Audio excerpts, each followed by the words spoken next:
Bom dia, tudo bom com vocês? Espero que vocês estejam bem, que estejam seguros, tranquilos em casa.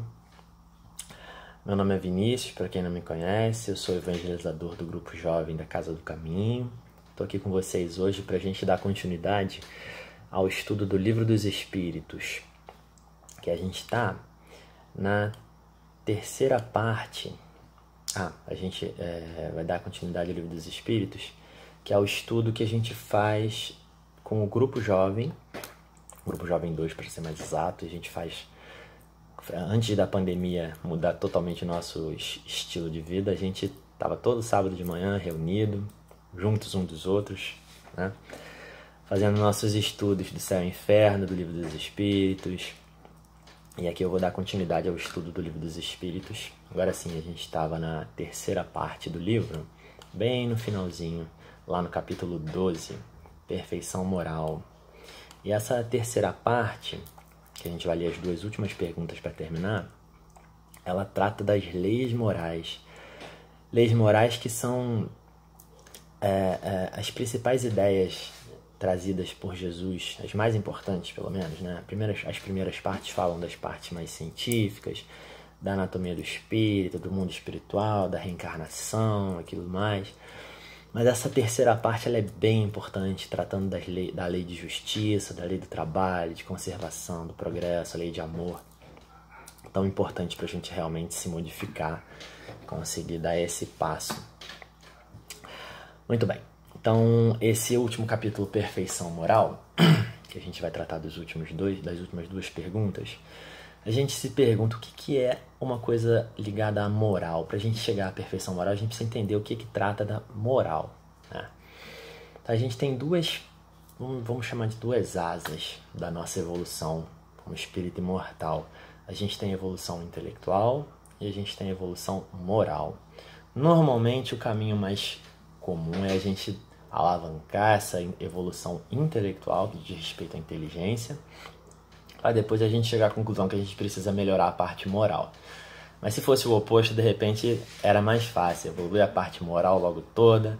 Mas o que diz respeito à parte moral, diz respeito, vamos dizer, ao nosso caráter, à nossa índole, né? Como é que a gente responde às situações que a gente encontra, qual é a nossa forma de lidar.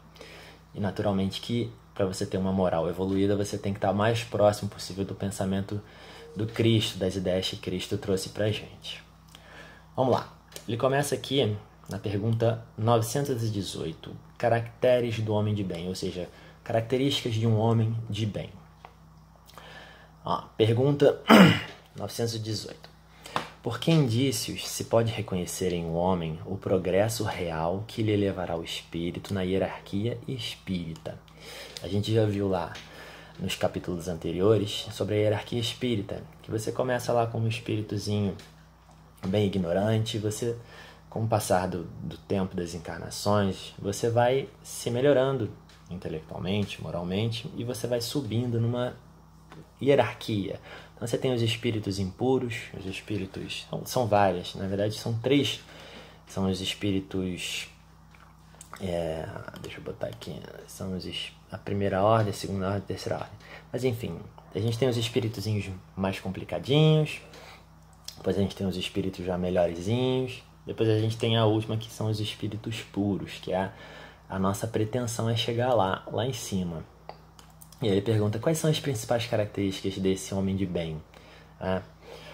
Ele responde aqui: o espírito prova sua elevação quando todos os atos da sua vida corporal representam a prática da lei de Deus e quando antecipadamente compreende a vida espiritual.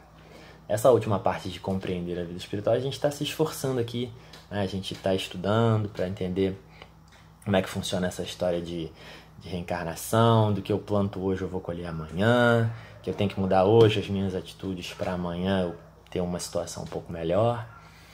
E essa primeira parte aqui que ele fala resume tudo. Todos os seus atos da sua vida se resumem à prática da lei de Deus. E que prática da lei de Deus é essa? A gente pode mais uma vez resumir: amar ao próximo como a ti mesmo e a Deus acima de tudo. A lei de amor, lei de caridade. Se a gente se a gente pauta a nossa vida baseado nisso, não tem erro, a gente é homem de bem, a gente está tranquilo, preparado para tudo que vier. Agora,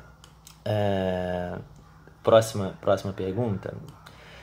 Conhecimento de si mesmo. Como é que a gente pode fazer para alcançar esse tipo de postura? Pergunta 919. Qual é o meio prático mais eficaz que tem o homem de se melhorar nessa vida e de resistir à atração do mal? Bom, nós estamos num planeta que não é um dos melhores planetas em termos de ambiência geral. A gente ainda tem muitas... Como é que eu posso falar? A gente ainda tem muitas pessoas ligadas a coisas não tão boas. E naturalmente que a gente é exposto a tudo quanto é tipo de dificuldade, tudo quanto é tipo de vício, de pensamentos, de atos ao redor da gente que vão testar a gente. E aí como é que a gente pode fazer para sobreviver a tudo isso que a gente encontra nessa nossa caminhada aqui, nesse planeta que a gente ama tanto? Bom, a resposta que é dada pelos espíritos é: um sábio da antiguidade vos disse, conhece-te a ti mesmo. Assim, conhecendo, eu sei quem eu sou o Marcos Vinícius. Enfim, eu sei muito bem quem eu sou, mas o que isso vai modificar em alguma coisa? E aí são duas palavrinhas: reforma íntima. O que é uma reforma íntima? Íntima é uma coisa que é dentro de você. E reforma a gente conhece. Reforma é quando você está precisando desfazer uma coisa para construir uma coisa nova, né? No caso, o que a gente vai desfazer? Vai desfazer o orgulho que a gente tem, vai desfazer a vaidade, o egoísmo, todos esses hábitos, todos esses móveis ali que estão ocupando espaço, pegando poeira. E que numa reforma, o que a gente faz? A gente normalmente tira tudo do lugar, olha o espaço limpo ali, planeja como é que a gente pode organizar melhor aquilo ali, o que precisa sair que não tem mais utilidade, o que a gente precisa colocar que vai ser bom pra gente. Tá? A gente precisa fazer isso com as nossas atitudes, com os nossos pensamentos. Isso é a única forma que a gente tem real de se melhorar, mesmo que seja muito, muito pouco a pouco. Eles não estão pedindo pra gente aqui se mudar para a África para trabalhar no Médicos Sem Fronteira, trabalhar na Cruz Vermelha. Vamos ver aqui o que a subpergunta A. Conhecemos toda a sabedoria desta máxima, dessa conhece-te a ti mesmo. Porém, a dificuldade está precisamente em cada um conhecer a si mesmo, conhecer realmente. Qual o meio de consegui-lo? E aí a gente tem um espírito aqui que traz uma resposta, algumas dicas pra gente. Esse espírito não é ninguém menos do que Santo Agostinho. Só pra gente se inteirar um pouquinho, Santo Agostinho foi um filósofo, teólogo cristão que nasceu lá no Império Romano, depois de Jesus já ter vindo, isso acho que 350 alguma coisa. E ele não vivia, apesar de hoje a gente ser Santo Agostinho, ele na época lá que ele tinha lá até a sua juventude, ele não tinha a melhor das vidas, ele era meio... andou um pouco perdido. Mas a mãe dele, Mônica, que hoje a gente conhece como Santa Mônica, rezou tanto, que ele se converteu, deu uma volta de 180 graus na sua vida e se tornou um dos maiores expoentes das ideias de Cristo. Inclusive nos livros que foram ditados a Kardec, ele traz comunicações, né? A gente vai ver aqui algumas dicas que ele traz para como a gente pode se portar para chegar a essa qualidade de homem de bem, poder dizer que você é um homem ou uma mulher de bem. Vamos lá. Aí ele fala aqui: fazei o que eu fazia quando vivia na terra. Ao fim do dia, interrogava minha consciência, passava a revista ao que fizera e perguntava a mim mesmo se não faltara algum dever, se ninguém tivera motivo para de mim se queixar. O que ele fazia então? Chegava no fim do dia, ele olhava, fazia uma retrospectiva de tudo que ele tinha feito naquele dia, de todas as suas ações, todos os seus pensamentos, suas atitudes. E ele qualificava elas como boas ou ruins, ações que ele gostaria de não repetir, ações que ele foi bem, e assim ele se preparava para quando ele fosse se deparar novamente com aquela situação, ele já está munido de forças para não passar por aquilo ali. Ele já se preparava psicologicamente. Por quê? Durante o momento que você está vivendo aquela ação, a gente está debaixo de muitas coisas acontecendo. A gente está debaixo de... Vamos imaginar que a gente está numa briga, né? Tem alguém brigando com a gente. A gente fez uma besteira no trânsito super comum e de repente alguém começa a brigar com você porque você não ligou a seta. E o que você faz? Você vai entrar naquela vibração, vai começar a brigar com o cara de volta, vai bater no carro do cara, vai sair, vai esbravejar? Pode ser que isso aconteça. Muito possivelmente isso pode acontecer. Porque a gente não estava preparado para aquilo ali, né? A gente até pode errar a primeira vez, errar a segunda, errar a terceira, já não é uma coisa tão inteligente assim. Mas se você se prepara para aquela situação, se você consegue se enxergar do lado de fora, é mais fácil de você prever os seus movimentos. Uma coisa similar acontece com o estudo de um instrumento. Eu posso falar porque eu estudo piano. Assim, quando você está tocando uma música, está estudando uma música, você está preocupado em acertar nota, está preocupado em acertar dedo, acertar tempo, a frase que você não pode bagunçar. São 1 milhão de questões que você tem que estar focado ali. E você fica tão focado naquelas coisas que você está vivendo que você não ouve a música que você está tocando. E é um hábito muito, muito salutar que a gente tem, eu nem tenho tanto, mas gostaria de ter mais, é você gravar o que você está tocando, gravar você estudando. É impressionante, cara, a quantidade de coisas que passam desapercebido enquanto você está ali vivendo aquele momento debaixo do estresse, debaixo de não querer errar, debaixo, né, de tudo que a gente pode estar passando ali naquele momento que está tocando a música. A gente pode fazer um paralelo a uma situação que a gente está vivendo no nosso dia a dia. Então, quando você grava, você consegue ter uma visão do lado de fora. Quando você está vivendo aquela situação da briga, você está ali debaixo de todo aquele sentimento, aquela vibração. É difícil da gente se modificar ali naquele momento, instantaneamente. Não, peraí, como é que eu posso agir?